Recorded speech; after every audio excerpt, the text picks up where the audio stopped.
आइए क्रिस्त में प्यारे भाइयों बहनों, हम अपने आप को तैयार करें प्रभु के वचनों को सुनने के लिए और उस प्रभु के सुसमाचार को जो प्रभु अपने वचनों के माध्यम से, अपने व्यवहार के माध्यम से हम सभी को आज के पाठों के माध्यम से प्रेरित करता है।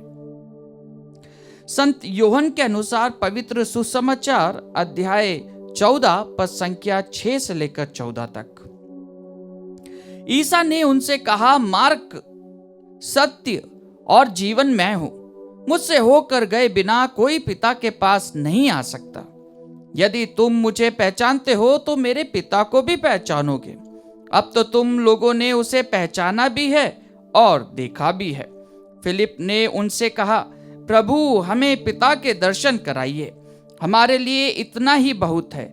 ईसा ने कहा, फिलिप, मैं इतने समय तक तुम लोगों के साथ रहा, फिर भी तुमने मुझे नहीं पहचाना। जिसने मुझे देखा है उसने पिता को भी देखा है। फिर तुम यह क्या कहते हो, हमें पिता के दर्शन कराइए? क्या तुम विश्वास नहीं करते कि मैं पिता में हूं और पिता मुझ में है? मैं जो शिक्षा देता हूं वह मेरी अपनी शिक्षा नहीं है। मुझ में निवास करने वाला पिता मेरे द्वारा अपने महान कार्य संपन्न करता है। मेरी इस बात पर विश्वास करो कि मैं पिता में हूं और पिता मुझ में है, नहीं तो उन महान कार्यों के कारण ही इस पर विश्वास करो। मैं तुम लोगों से यह कहता हूं, जो मुझ में विश्वास करता है वह स्वयं वे कार्य करेंगे जिन्हें मैं करता हूं, वह उनसे भी महान कार्य करेंगे, क्योंकि मैं पिता के पास जा रहा हूं। तुम मेरा नाम लेकर जो कुछ मांगोगे मैं तुम्हें वही प्रदान करूंगा, जिससे पुत्र के द्वारा पिता की महिमा प्रकट हो। यदि तुम मेरा नाम लेकर मुझसे कुछ भी मांगोगे तो मैं तुम्हें वही प्रदान करूंगा। यह प्रभु का सुसमाचार है। क्रिस्त में मेरे प्यारे भाइयों बहनों, हम सभी मानव जाति एक बात हमेशा याद करती है अपने जीवन काल में कि हम सभी एक मानव से जन्म लिए हैं। मानव मानव से जन्म लेता है, जानवर जानवर से जन्म लेता है, और यही ईश्वर की रचना में एक प्रमुख कार्य है। जब हम कई सारी फिक्शन फिल्म्स देखते हैं, जब हम कई सारे ऐसी कहानियां सुनते हैं जो एक मिस्टिक प्रकार की रहती है, जो हमें इमेजिनरी वर्ल्ड के अंदर लेके जाती है, उसमें हम देखते हैं कि जानवर भी इंसान के बच्चों को देता है, लेकिन वास्तव में ऐसा नहीं होता है, हकीकत में ऐसा नहीं होता है। और यह हम सभी को अच्छे से मालूम है कि साइंस कितना ही बड़ा क्यों ना हो जाए, लेकिन वह ईश्वरीय कार्यों को, ईश्वरीय नेचर को कभी वह चेंज नहीं कर सकता है। आज के तारीख में जब हम हमारे संदर्भ में देखते हैं तो हम देखते हैं कि कई सारे इन्वेंशंस होते हैं, कई सारे प्रयोगशालाएं खुल चुकी है, कई सारे नए नए तकनीकी आ रही है, लेकिन हम ये पाते हैं कि आज भी साइंस एक चीज नहीं बना पाया। उसने पानी बना दिया, उसने आकाश बना दिया, उसने बादल बना दिए, लेकिन उसने एक चीज कभी सफलतापूर्वक नहीं बनाया, और वह है मिट्टी। वो जो मिट्टी है वह मिट्टी ईश्वर के द्वारा रचित है, ईश्वर के द्वारा बनाई गई है, और वह मिट्टी जिसमें प्राण है, वह मिट्टी हमें यही बताती है कि किस प्रकार ईश्वर की रचना अपरंपार है। हाँ क्रिस्त में प्यारे भाइयों बहनों, और इसी बात का बखान आज के सुसमाचार पाठ में हम प्रभु के मुख से सुनते हैं।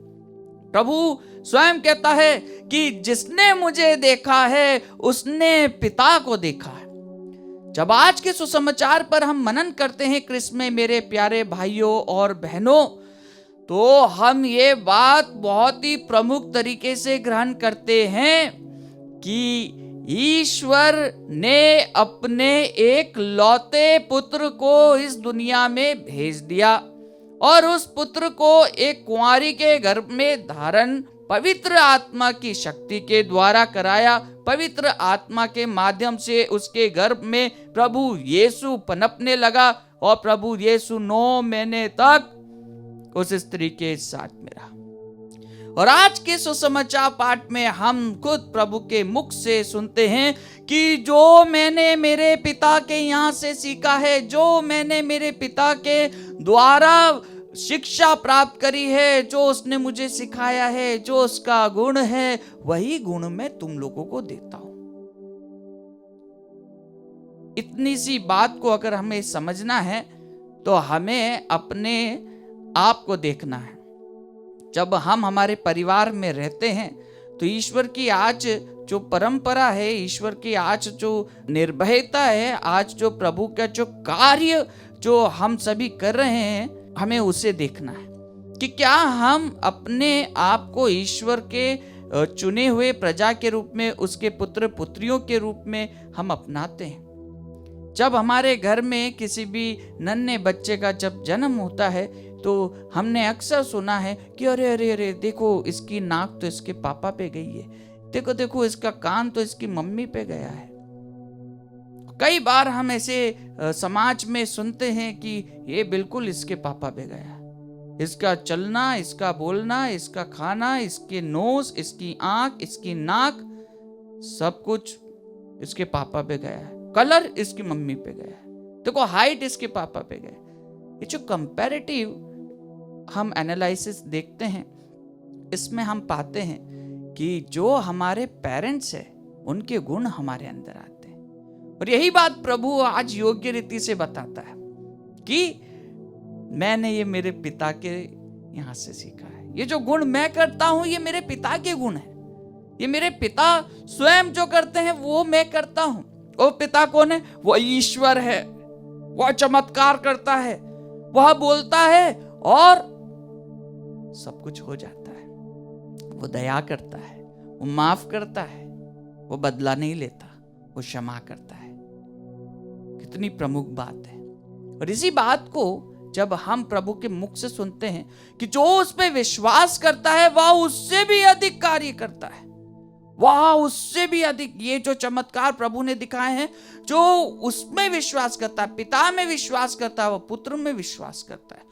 वो पुत्र के द्वारा, पुत्र के नाम से, पिता के नाम से वह और भी अधिक चमत्कार दिखाता है जो पुत्र ने नहीं दिखाया। हाँ कृष्ण में प्यारे भाइयों बहनों, हम यही बात पाते हैं सभी शिष्यों के जीवन में। जो शिष्य प्रभु से जुड़ा रहता है, जो पिता में विश्वास करता है, जो ईश्वर में विश्वास करता है, वह मसीह में विश्वास करता है, वह मसीह के नाम से वह चमत्कार दिखाता है। जिसके लिए वो प्रार्थना करेगा उसकी प्रार्थना पूर्ण होगी।